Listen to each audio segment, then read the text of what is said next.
Hello, everyone. I'm Christian Roberts. I'm here with my fabulous friend and co host, Quo Johnson. and we are back with another episode of Taking the Stage with Christian. And Quo. One of the things we've started doing, and one of the things we will continue to do for every episode, because it is important in how we connect, it is important in how we tell the truth and how we center truth and connection, is a land and people acknowledgement.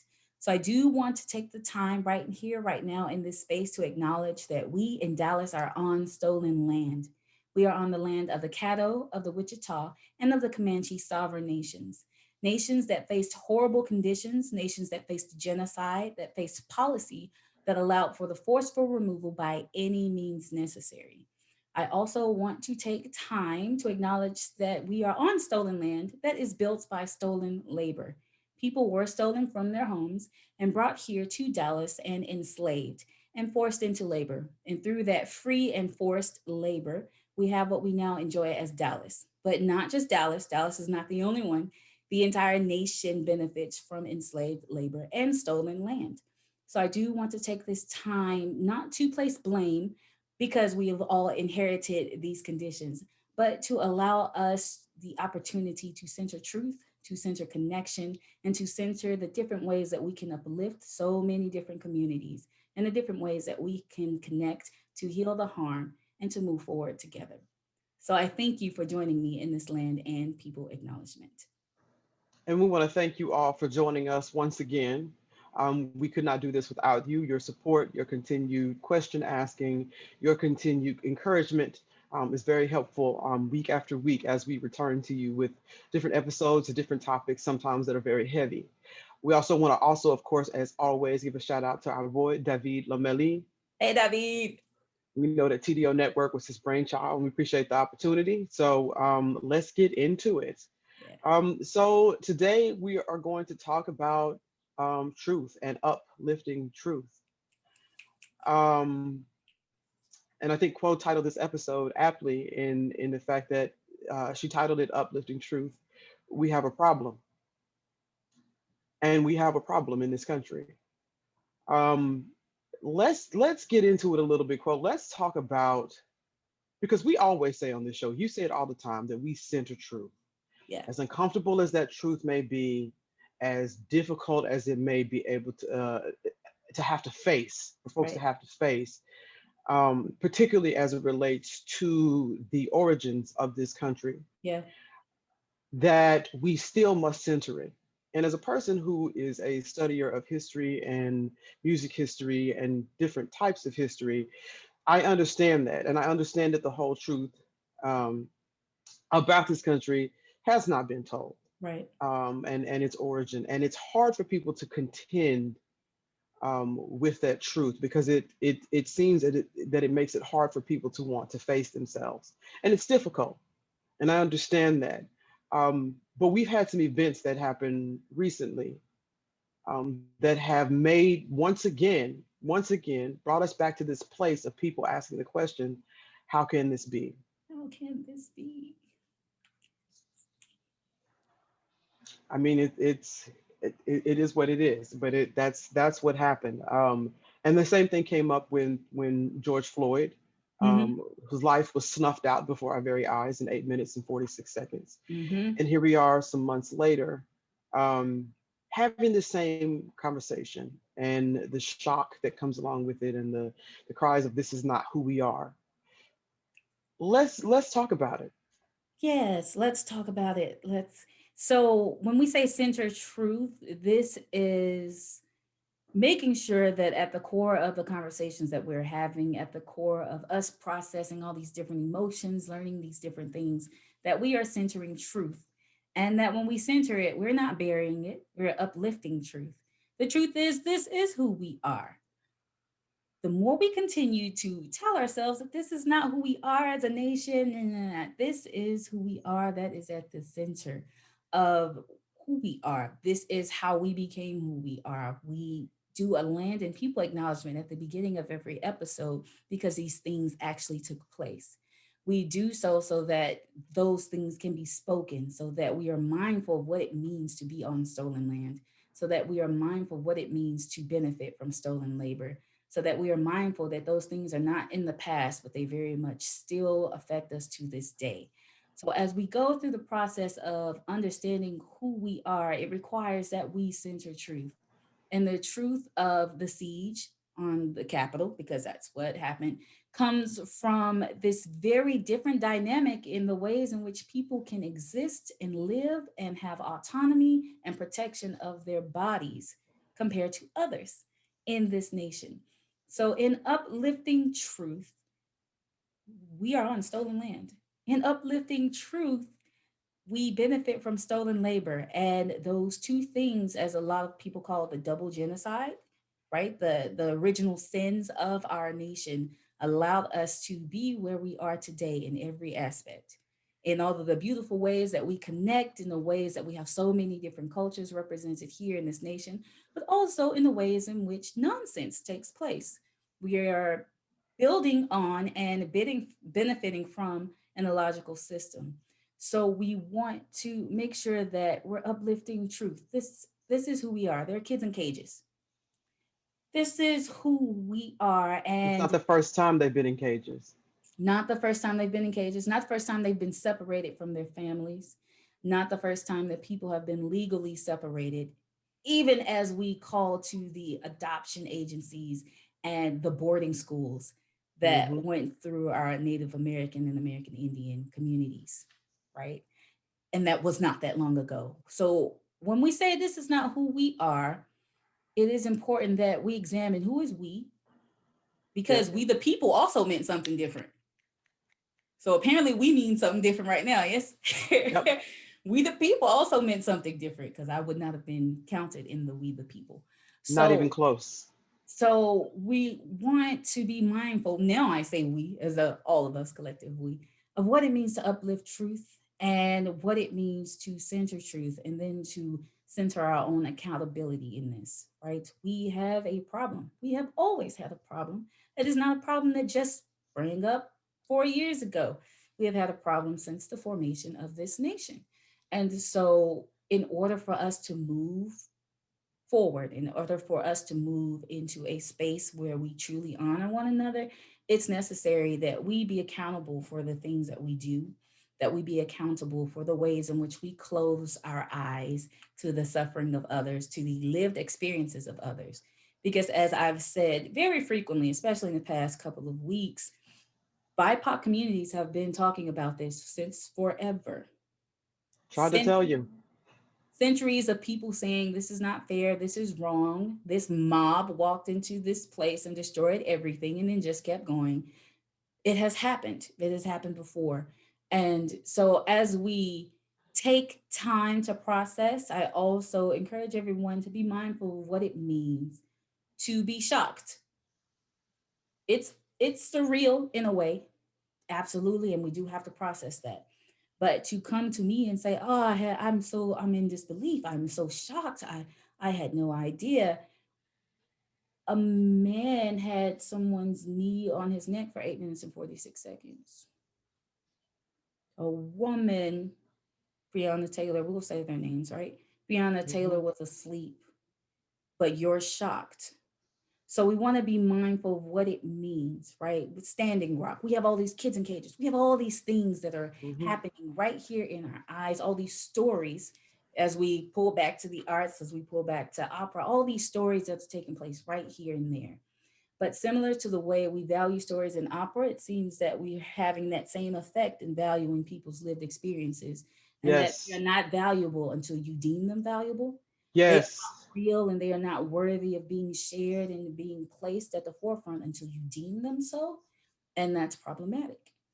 So as we deal with our shock in different ways, I'm not shocked, but as we deal with Neither am I. shock, as we deal with discomfort in different ways, we have to be mindful of what it means to center truth and what it means to suddenly take up space in places that want to acknowledge this by saying how shocked we are in a room full of people, or in a room that has even one person who comes from a community who has been living these experiences, right? Not this exact experience, but who has been living from the very real impact of the type of conditions that create what happened on Wednesday that create the siege on the Capitol. So center truth and then uplift truth, right? And that's the fact that we have a problem. We've always had a problem. And our lack of listening and kind of accountability and ability to center connection in how we do this work, to move and give space, allows us to continue to have kind of this dual personality in who we really are. I agree. For so long, it there are those of us who have been talking about this and have been having this conversation since 1492. I mean, if we want to keep it funky, 1619. So this is a 405-year-old, conversation, 500-year-old conversation, in some iteration or another. And the fact that I can sit here on camera with you today and say that I'm not shocked, and Quo can say the same thing, I wish I was shocked, because that means that it would have been a rare occurrence. But what it also means, as a person of color, as a Black woman in America, who I am, looking at this situation, I've seen things in this that should prove to everyone that how people's bodies are handled depends on who you are. Because I've heard all kinds of remarks that, well, they didn't burn it down, they didn't do what BLM did, they didn't do this, and they didn't do that. And I'm saying to you that the few BLM protests that had some damage done to property, it was not the center of this country's government. These are institutions that your history books, that our history books, which don't tell the whole truth, Mm-hmm. say are sacred institutions where democracy takes place. And the fact is that it was breached, and they were not met with bullets. Okay, there was one that they heard of, but they were not met with tear gas, Dogs. dogs, rubber bullets. But when you look at the BLM protest, we have a very different response. And if that is not clear as to whose bodies are deemed worthy of protection, then I don't know what is. And this is where the rubber meets the road. And I say that because we in arts, we have an obligation to do storytelling. That's what we do. We Yes. tell stories in some form or fashion, whether that's dance, that's a play, that's an opera, that's which is a combination of all of those things, symphonic work, some way or somehow, we're telling some sort of story, and that's our job. And I ask the opera field right now, how will we tell this story? How are we Right. going to work on these things in our offices, particularly with your employees of color? What are you going to do? Who are you truly serving, with your organization? What communities are you truly serving? And I'm saying that of my own organization as well, because we're working on it. And I'm on the call with a person right now who is doing her dead level best to work on it with us. And I say that because it is a work in progress and Yeah. it takes commitment. But the thing is, it cannot have a span of 5 or 6 months or however long it's been since George Floyd, and all of a sudden more shock. The response, I'm not saying don't have room for those emotions and all those things that come with it. What I'm saying is, what do we do now? Mm-hmm. And all of that comes from centering truth, and that's in your organization. That is from everywhere from the boardroom to the rehearsal rooms. Okay, that's just how it's going to have to be, because if you think that this is a societal problem that's not going to seep into the arts, it already has. And that is the reason why the work that Quo does, and folks like Chip McNeil in San Francisco, and Dr. Darrell Akon, this is why it's so vitally important to have this kind of work and to have um, these kind of conversations that lead to an action. But if you're not comfortable even having a conversation first, and you just want to Right. immediately leap into action, you get a very superficial type of dressing on a wound that requires um, the infection to be cut open and rooted out and flushed out and monitored. And that is exactly what this kind of work is going to take. Yeah. This is going to take a constant commitment. Just as the doctor will continue to monitor that wound for infection or whatever, this is a 500+ year old wound, and we have never taken the time to truly address it. Yeah. And Quo says all the time that we won't see it in our lifetime. But what we can do is start planting those stepping stones to a higher ground. Because while this may be who we are, it doesn't have to be who we are as a nation. So I say that as someone who is, I'm a person who believes that we have to work together. I'm a person who believes in healing. Okay. And Dr. Joy DeGruy, she has a phrase, her entire motto in the work that she does is be the healing. But you have to realize that there's a problem, that there is an illness, that you are sick before you can work on healing. And what's happening right now is a lot of people are saying this is not us. And I'm like, it is us. And It is. BIPOC folks have been trying to tell you that this is us. It doesn't have to be us, though. We can be better, but Mm. it's going to take a collective effort. And I really don't have much more else to say about it. I think as we move into the second part of this, we talked about center and truth and that we have a problem, and we've named what that problem is. But the next part of this is that the obligation we have while we're here with breath in our bodies, what do we do to fix it? We have an obligation, okay? As artists, as educators, Yes. okay? Arts organizations, service organizations, okay? Yes. Because arts organizations, you are service organizations. Okay. And I've heard that question being raised in rooms at conferences, and it blew my mind. So you are a service organization. What do we do? So I'll turn it over to Quo because I've preached enough here. But No, we preach do on. have an we have an obligation as human beings. We have an obligation toward humanity. And I also want to be clear about one more thing before I turn it over. This is not politics. Yep. I don't know. I know everything in this country starts boiling down to politics, including human rights, the right to exist and to breathe as you are. Yeah. This is not politics. This is a human issue. This is humanity. This is an issue of humanity. So you're going to have to choose who you are and who you want to be. And this nation is going to have to choose who it wants to be. And this nation is made up of people. So we have to choose who we want to be. And right now, it has never been more evident than we are right now, and where we are right now, and who we are right now. Decide. Decide. And as arts organizations, as artists, as educators, we have an obligation. And in that obligation, we have an obligation to human beings. We have an obligation to humanity, right?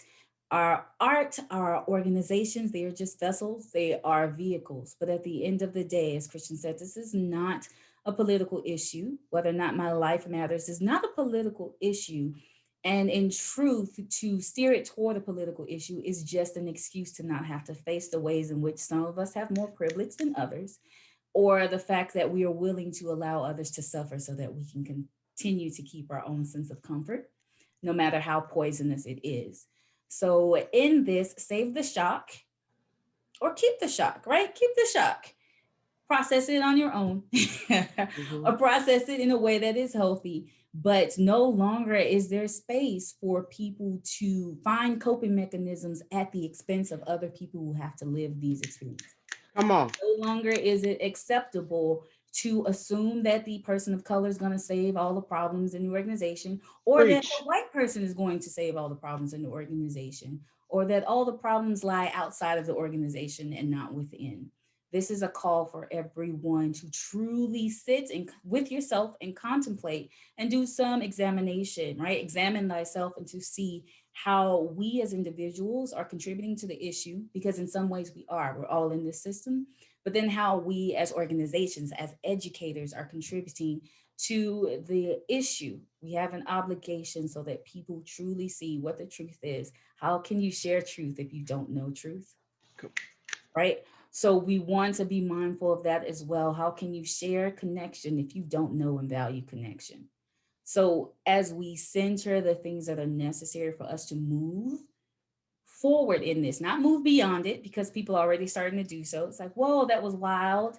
I have to Yep. take care of myself and I have to make sure that I, protect myself. And I'm just going to keep sending emails.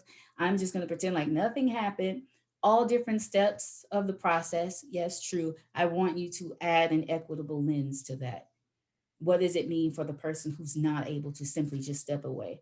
What does it mean for Breonna Taylor's family? What does that mean for George Floyd's family? What does that mean for Trayvon Martin's family? Because he had Skittles in his And pocket. iced tea and Nice. an Arizona tea. Mm. So we want to be mindful of what it means when people see how vividly, right? People see in such a vivid manner whether or not they matter. Hence the cries for Black Lives Matter. Hence the cries for protecting your treaties. Hence the cries for protecting your families who've come over as immigrants. Hence the cries for protecting any community and the right and the obligation, the honor, and the opportunity to be more than just one tool that is used in this fallacy of white supremacy. Right. So as we go through these processes and as we're looking at what it means to uphold our obligations, you have an obligation to yourself to do what is right. And then you have an obligation to everyone else to make sure that you're doing what is right. And as Christian says, this is where the rubber meets the road. That rubber was on that road a while back. Mhm. And this is where you start to kind of take off and just decide truly what it means. If we are still questioning whether or not our arts organizations have a role in this, trust us, you do. You absolutely do, especially if you're nonprofit, right? Your charitable purpose to serve the community, absolutely.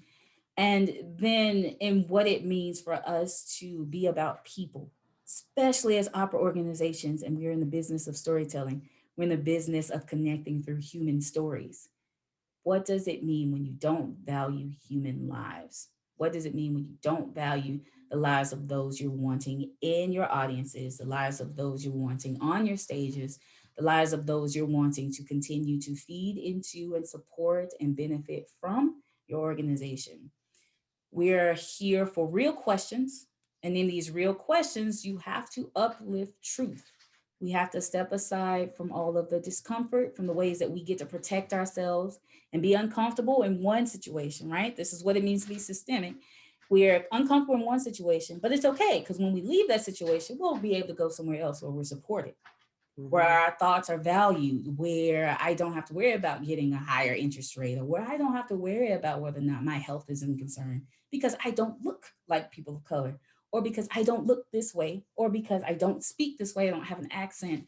We have all of these ways that we are creating barriers for ourselves and all these different things that don't serve us as a whole. This is the whole we. None of us are being served. None of us. That is male, female, that is white, that is anything else, that is anyone as a human being. This system is created to divide. This system is created to separate. This system is created to diminish and to To dismiss you. rob. That's what it is. And so if we choose not to do anything, then we are defaulting to a system that says that some people are more important than others. And that's nonsense. So I encourage us all to truly uplift truth in the conversations that we're having now, in the decisions that we are making now in response to not just the siege on the Capitol, but in response to everything that has suddenly come up or come to the forefront since we've all been separated on a physical basis, but since we've all had to sit and truly contemplate who we are, why we are here as organizations, and what value we bring to our communities. So that's our obligation. And if we're in a space where we ourselves are not equipped to lead, then we share space, Mhm. create a platform, and share space. It's okay to move aside. It is okay to move back. It's okay to move forward. It's okay to sit in silence. It is okay to be silent. And then it is okay to speak and to speak truth when you speak. And folks, I really don't have anything else to say on that. I think Quo has summed it up quite nicely. We are where we are right now as a nation as a result of not looking at the whole truth, as a result of a certain sect of folks, their truth being put in the history books and taught in the curricula in schools. And we all learned it. We all learned it, memorized it, and spit it back out on the test and all of those things. And if we were looking for other things because we knew better, or particularly in my house, I had parents who made sure that I understood different aspects of life. But everybody doesn't have that. Yeah. And so I had a secondary education And I'll given. share that we had to, We because had otherwise to. I would believe that my hair, the color of my skin, that my people, that there are so many things that I would be forced to believe that are so self-deprecating. Yeah, and they would be wrong. That would be That wrong. something was wrong. I was put here wrong, Right. and I know better than that. So I'm thankful for that. That other education that I have to get at home, and that, to be honest, that most people of color, and I cannot speak for other people of color, but I know Black people, we have had to have um, that conversation, that second layer of education, and second and third layers of education, just for our very survival. So, folks, do the work. Do the work. It's okay. I Do know the work. budgets and light plots and fundraising and Schedules. scheduling and all that stuff is going to come up. Believe me, I know. We are all dealing with it right now as arts organizations, trying to position ourselves to come out of this pandemic, and survive this pandemic as organizations. But I can tell you now that if we do not do something about this thing, it will Yeah. continue to haunt us, Yeah. and we'll continue to find ourselves at this very place, over and over again, because it has happened over and over again. Let's stop. Let's stop the nonsense. Let's get into the real work. Yeah. I think that's all I got, Quill. Okay. So then I will close with a few positive notes, as always, right? Not toxic positivity. No, not toxic. For positive notes, please be mindful of the difference between discomfort and oppression. They are not equal. Oh my God, yes. They are not Preach. equal. They are not the same. So as we are mindful of this, center truth, uplift truth, but do so in a way where we truly honor other experiences, where we honor the fact that we do not, in most cases, want people to feel as though they do not matter. And if we Mhm. center that, we put that above everything else, what steps do we need to take to make sure that others feel valued? What steps do we need to take to make sure that we are mindful that when we have more than what we need, we're actually taking from others who need more, who do not have everything that they need, and what it means for it to be okay for us to share space, for it to be okay for us to connect on a way that truly honors who we are as individuals and that honors our communities, that honors the truth of how we got here, but that honors the truth of where we can go together. And as we do this, as we say all the time, it is contagious work. It is Yes. taxing. It is emotional labor. It is not Yes. easy. There are difficult decisions. There are difficult moments and conversations, but we are resilient enough to get beyond those things. So let us not center our own comfort in this, but rather the fact that we want to honor the person next to us as they honor the person next to them, as they honor the person, as we continue to honor everyone in the space. And then to know that, as we say all the time, you don't have to do it alone, but you do have to make a choice. And you cannot expect everybody to carry you because at one point you're going to have to stand on your own, but you won't be the only person standing. So that's good. And those are my positive notes for this episode. Well, thank you so much, Quo. And folks, thank you for watching. Continue to be bold, be creative, step out of your comfort zones, and remember that, like Quo said, we can do this together. So we'll catch you next round. Thank you for watching. Peace. Bye.